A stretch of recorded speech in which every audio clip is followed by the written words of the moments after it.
اما بعد فاعوذ باللہ من الشیطان الرجیم بسم اللہ الرحمن الرحیم للذین احسنوا الحسنى وزیادہ ولا يرهق وجوههم قتر ولا ذلہ اولئک اصحاب الجنہ هم فیہا خالدون۔ جن لوگوں نے نیک عمل کیے ان کے لیے اچھی جزا ہے اور اس کے علاوہ زیادہ اجر ہے، اور ان کے چہروں پر نہ سیاہی چھائے گی نہ ذلت، وہی جنت والے ہیں اور وہ اس میں ہمیشہ رہیں گے۔ اس آیت مبارکہ کے ضمن میں زیادہ کے تفسیر کے اندر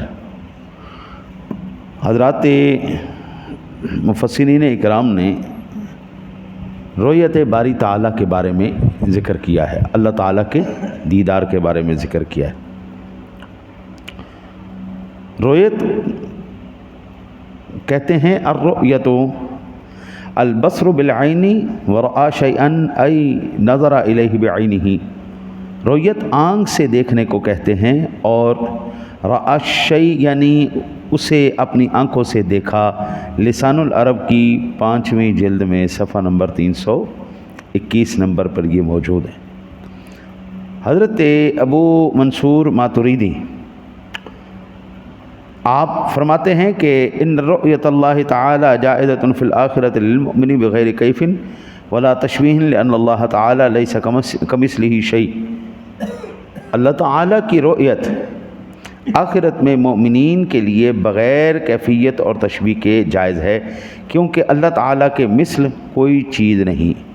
ٹھیک ہے نا جی، کسی بھی چیز کو ہم دیکھیں گے تو وہ کیفیت اور تشبیہ کے ساتھ ہم اس کو دیکھیں گے، لیکن جب اللہ کی ذات کی باری آئے گی وہ کیفیت اور تشبیہ سے پاک ہے۔ وہ کیسے دیدار کروائے گا یہ اس کی شان ہے، وہ اپنی شان کے لائق فیصلے فرماتا ہے، اور کوئی بھی ماں کا لال اس کے کسی بھی فیصلے پر انگلی نہیں اٹھا سکتا۔ ہمیں یہ کہاں سے دلیل ملی کہ کل قیامت والے دن ہم ایمان والے اللہ تعالیٰ کی زیارت کریں گے یا دیدار کریں گے؟ ہمیں اللہ کا پاک کلام سورہ قیامہ ہے، ارشاد باری تعالیٰ ہے وجوہ یومئذ ناظرہ الی ربہا ناظرہ۔ اس دن کچھ چہرے تر و تازہ ہوں گے، اپنے رب کی طرف دیکھ رہے ہوں گے۔ یہ قرآن ہمیں بتاتا ہے کہ آخرت میں بندہ مومن کے لیے، یہ میں پہلے واضح کر چکا ہوں کہ دنیا میں حضور کا دیدار ممکن ہے، اللہ کا دیدار ممکن نہیں ہے، یہ میں پچھلے درس میں عرض کر چکا ہوں۔ آج کے کہ اللہ کا دیدار ہم آخرت میں کریں گے، اور کن کن کو نصیب ہوگا؟ وہ ایمان والوں کو نصیب ہوگا۔ ٹھیک ہے نا جی۔ اور حضرت ابو سعود وہ ان کی تفسیر ہے جی ارشاد العقل، عقل السلیم، کہتے ہیں جی ان النظر الی اللہ تعالی هو بالابصار فی الآخرۃ وهو مذهب اہل السنہ ولا یستلزم ذلک تجسیما ولا تحدیدا۔ اللہ تعالیٰ کی طرف نظر آخرت میں آنکھوں سے ہوگی، یہ اہل سنت کا مذہب ہے، اور اس سے تجسیم یا تحدید لازم نہیں آتا۔ ارشاد العقل سلیم کی 9ویں جلد ہے، صفحہ نمبر 65 اس کا۔ اور سورہ مطففین میں میرا مالک ارشاد فرماتا ہے کلا انہم عن ربہم یومئذ لمحجوبون۔ ہرگز نہیں، بے شک وہ اس دن اپنے رب سے محجوب ہوں گے۔ یعنی ایک طبقہ ایسا بھی ہوگا جس کے آنکھوں کے آگے حجاب ڈال دیا جائے گا، محجوب کر دیا جائے گا، چھپا دیا جائے گا، اس کو نہیں دکھایا جائے گا۔ اب وہ کون سا طبقہ ہے؟ اس بارے میں علامہ آلوسی، محمود آلوسی علیہ رحمہ فرماتے ہیں ان المحجوبیت من رؤیت اللہ تعالی خاصۃ بالکفار فیدل ذلک علی ان المؤمنین یرونہ فی الجنہ۔ آپ روح المعانی کی جلد نمبر 30 میں صفحہ نمبر 142 پر فرماتے ہیں کہ اللہ تعالیٰ کی رؤیت سے محجوبیت صرف کافروں کے لیے خاص ہے، اور اس سے معلوم ہوتا ہے کہ مومنین جنت میں اللہ تعالیٰ کو دیکھیں گے۔ کل قیامت والے دن کافر اللہ کو نہیں دیکھ سکے۔ یہ محجوبیت، یہ پردہ، یہ کس کے لیے ہے؟ یہ کافر کے لیے۔ الدنیا سجن المؤمن و جنت الکافر۔ الدنیا دنیا مومن کے لیے قید خانہ ہے اور کافر کے لیے جنت ہے. یہ دنیا سجن المومن، مومن کے لیے قید خانہ ہے اور کافر کے لیے جنت ہے. آج آپ دیکھ لیں مسلمان الا ماشاء اللہ، سارے نہیں، مسلمان کچھ جو ہے وہ امیر زادے ہیں، ورنہ سب سے زیادہ مال، ترقی اور یہ ساری چیزیں اللہ کس کو دے رہا ہے؟ دنیا کے اندر کافر جنت کی زندگی گزار رہے ہیں. اور جو پھر نعمتیں میرا مالک جنت میں ایمان والوں کو عطا فرمائے گا، جس طرح آج مسلمانوں کے بچے حسرت کے ساتھ دیکھتے ہیں کاش ہمارے پاس یہ بھی ہوتا، تو اللہ جہنم سے دکھائے گا جنت والوں کے نظارے. دیکھو دیکھو دیکھو وہ کس طرح عیاشی کے اندر، سکون کے اندر موجود ہے. کیونکہ ہماری فطرت یہ ہے کہ ہمیں نعمت ملے نہ ملے ہمیں اس کا کوئی اتنا غم نہیں ہوتا، لیکن اگلے کی نعمت کو ملنے پر ہمارے اندر جو جیلسی وہ جو پیدا ہوتی ہے نا جی، وہ ایک الگ لیول کی ہوتی ہے. اور پھر اگلے کا نقصان دیکھ کر اور اس کو ذلیل ہوتے دیکھ کر ایسے کہ ہون گال بنی نا ابھی کیا یہ ہے ہی ہو جیسے، وہ جو ایک قلبی تسکین ہوتی ہے نا، اللہ ایمان والوں کے لیے وہ قلبی تسکین کا انتظام بھی کرے گا، اور جہنم والوں کے لیے وہ قلبی سڑن کا بھی اللہ انتظام فرمائے گا. جہنم سے جنت والوں کے نظارے دکھائے گا. اپنا آپ عذاب میں اور ان کا آسانی میں، یہ بڑی خطرناک کیفیت ہوتی ہے. پھر حسد اسی چیز کا نام ہے نا، بغض، حسد، کینہ، یہ انہی کیفیات کا نام. البتہ صحیح بخاری اور مسلم شریف کے اندر ایک حدیث پاک ہے، عن جريج ابن عبد الله قال كنا عند النبي صلى الله عليه وسلم فنظر إلى القمر ليلة البدر فقال إنكم سترون ربكم كما ترون هذا القمر لا تضامون في رؤيته. حضرت جریر ابن عبداللہ رضی اللہ تعالیٰ عنہ سے روایت ہے کہ ہم نبی اکرم صلی اللہ علیہ وسلم کے پاس تھے. آپ نبی اکرم صلی اللہ علیہ وسلم نے 14ویں کے چاند کی طرف دیکھا. حضور نے کدھر دیکھا؟ 14ویں کے چاند کی طرف دیکھا.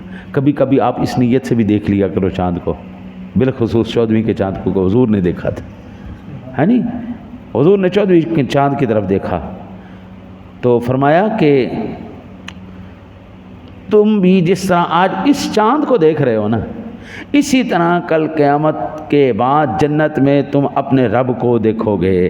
اور جس طرح تمہیں یہ چاند دیکھنے میں کوئی تکلیف نہیں ہو رہی، اسی طرح تمہیں رب دیکھنے میں بھی کوئی تکلیف ہے. یہ بخاری مسلم شریف کی حدیث پاک ہے، اور بخاری شریف میں 554 نمبر پر، مسلم شریف میں 183 نمبر پر یہ حدیث پاک موجود. علامہ بدر الدین عینی حنفی اپنی شرح عمدۃ القاری شرح صحیح بخاری میں لکھتے ہیں کہ ھذا حدیث دلیل صریح علی رؤیت اللہ تعالی بالابصار فی الآخرۃ وہو مذہب اہل السنت والجماعت. یہ حدیث آخرت میں اللہ تعالیٰ کی آنکھوں سے رؤیت پر واضح دلیل ہے، اور یہ اہل سنت کا مذہب ہے. میں آپ کو عرض کروں، میں ایک چھوٹا سا طالب علم دین کا، الحمدللہ اہل سنت و جماعت کا کوئی معمول، کوئی بھی ایسا فعل یا عمل نہیں ہے جو قرآن و حدیث سے ٹکراتا ہو. یہ عقیدہ اور نظریہ، یہ سوچ ہماری ایسی نہیں ہے. میں جاہلوں کی بات نہیں کرتا، ہم علماء کی بات کر رہے ہیں، ہم پڑھی لکھی بات کر رہے ہیں. پڑھی لکھی بات میں کوئی ثابت نہیں کر سکتا اہل سنت کے جو نظریات آج اہل سنت کے اوپر جو تھوپ دیے جاتے ہیں. کوئی بنگی ہے، چرسی ہے، کوئی ملنگا ہے، کوئی ننگا ہے، اس کو ساروں کو سنی بنا دیے، چلو اے سنی نہیں. وہ بھئی ان کا ان سے کیا تعلق ہے؟ بھئی جو خرافات کرے گا وہ یہ سنی ہے جی. بھئی یاد رکھیں نا جی، میراثی بگڑے تو نعت خواں بنتا ہے. بگڑے ہوئے میراثی جو ہوتے ہیں نا جی، ہاں جی، جن کی ان کے اپنے شعبے کے اندر کوئی ویلیو نہیں ہوتی، وہ آج کل کا نعت خواں بن جاتا ہے. میوزک اس کے پاس ہوتا ہے، ڈانس وہ کر رہا ہوتا ہے، داڑھی منڈا وہ ہوتا ہے، کوئی کپڑے شپڑے کا، کوئی ان چیزوں کا، لباس کا، کوئی نماز، صوم، صلاۃ، روزہ، حج، زکوٰۃ، ان کے ساتھ ان کا کوئی لینا دینا واسطہ نہیں ہوتا. اب وہ کس کے کھاتے میں؟ سنیت کے کھاتے میں آ رہے. وہ کنجر لوگ ہیں، وہ بگڑ کے نعت خواں بن گئے. آج کل جو خطبہ ہیں، ہاں جی، میرسی تھے کسی دور کے، وہ بھنڈ ہوتے ہیں نا، بھنڈ وہ مار مار کے جو ہیں جی نال چھتر مار دے سن، نال جگت مار دے سن، وہ تو سارے خطیب ہو گئے نے.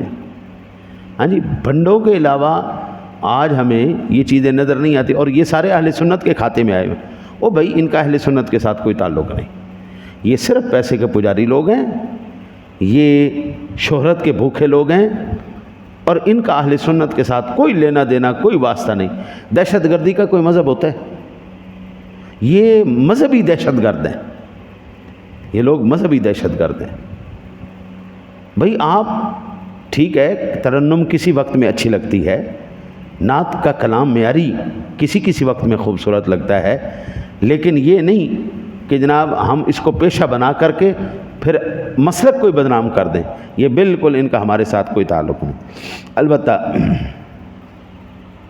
صحیح مسلم شریف کے اندر ایک حدیث پاک ہے، عن ابی ہریرہ قال قالوا یا رسول اللہ صلی اللہ علیہ وسلم هل نرى ربنا یوم القیامہ قال نعم هل تضارون فی رؤیت الشمس یوم القیامت فی الظہیرۃ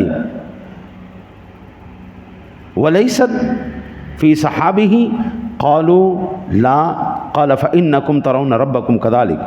حضرت ابو ہریرہ سے روایت ہے کہ صحابہ نے کہا یا رسول اللہ صلی اللہ علیہ وسلم کیا کل ہم قیامت کے دن اپنے رب کو دیکھیں گے؟ آپ نے فرمایا ہاں. تو میں دوپہر کے وقت سورج کو دیکھنے سے کوئی تکلیف ہوتی ہے جب وہ بادل میں نہ ہو؟ انہوں نے کہا نہیں یا رسول اللہ. آپ نے فرمایا اسی طرح تم اپنے رب کو دیکھو گے. یہ مسلم شریف کی حدیث پاک کتاب الایمان 180 نمبر پر. اسی طرح امام اعظم ابو حنیفہ رحمۃ اللہ تعالیٰ علیہ فرماتے ہیں رؤیت اللہ تعالیٰ جائزۃ فی الآخرۃ للمؤمنین بغیر کیف وہو من عقائد اہل سنت والجماعہ. آخرت میں مومنین کے لیے اللہ تعالیٰ کی رؤیت بغیر کیفیت کے جائز ہے، اور یہ اہل سنت والجماعت کا عقائد میں سے الفقہ الاکبر کے اندر امام صاحب نے فرمایا. اور امام ابو منصور ماتریدی کہتے ہیں جی ان اللہ تعالیٰ یرا فی الآخرۃ بالابصار ولکن بغیر تشبیہ ولا تکییف، اور لأنہ تعالیٰ منزہ عن المثل الوحد والحد. اللہ تعالیٰ آخرت میں آنکھوں سے دیکھا جائے گا لیکن بغیر تشبیہ اور کیفیت کے، کیونکہ وہ مثل اور حد سے منزہ ہے. علامہ تفتزانی علیہ رحمہ فرماتے ہیں کہ رؤیت اللہ تعالی حق وہی ممکنۃ عقلا ونقلا وقد اجمع اہل السنت علی جوائزها فی الآخرہ. اللہ تعالیٰ کی رؤیت حق ہے اور یہ عقل و نقل دونوں سے ممکن ہے. اہل سنت کا اس کے آخرت میں جائز ہونے پر اجماع ہے. یہاں سے یہ تمام مفسرین محدثین اور بھی بے شمار جو ہے وہ ہمارے پاس دلائل موجود ہیں. البتہ ایک طبقہ ہے جس نے اللہ تعالیٰ کی رؤیت کا انکار کیا، اس کو کہتے ہیں معتزلہ. وہ کہتے ہیں جی کہ یہ بالکل ممکن ہی نہیں ہے. وہ کہتے ہیں جی لیس کمثلہ شیء، اللہ تعالیٰ کی مثل کوئی شے نہیں ہے. وہ کہتے ہیں جب اللہ تعالیٰ کی مثل کوئی شے نہیں ہے تو پھر یہ کیسے ممکن ہے کہ اللہ تعالیٰ کا دیدار کر دیا جائے؟ اس کا جواب علامہ تفتزانی نے بڑی خوبصورت انداز میں دیا. وہ فرماتے ہیں ان رؤیت اللہ تعالی لا تستلزم تشبیہ ولا تجسیم لان اللہ تعالی یرا بغیر کیف ولا حد کما دلت علیہ الآیات والاحادیث. وہ کہتے ہیں کہ بھائی ضروری تو نہیں ہے کسی چیز کے دیکھنے کے لیے اس کے جسم کا ہونا، اس کی تشبیہ کا ہونا ضروری ہے. جسم اور تشبیہ کے بغیر بھی اللہ تعالیٰ، جب ہم یہ کہتے ہیں کہ لیس کمثلہ شیء تو پھر ہم کس کی مثل ہم اللہ تعالیٰ کو کہیں گے؟ وہ بغیر کسی تشبیہ کے، بغیر کسی کیفیت کے دکھائے گا اپنا آپ. ٹھیک ہے جی. اور اس پر علامہ صاحب فرماتے ہیں کہ ہمارے پاس آیات قرآنیہ اور احادیث مبارکہ موجود ہے. تو آج کا ہمارا درس قرآن کیا ہوا؟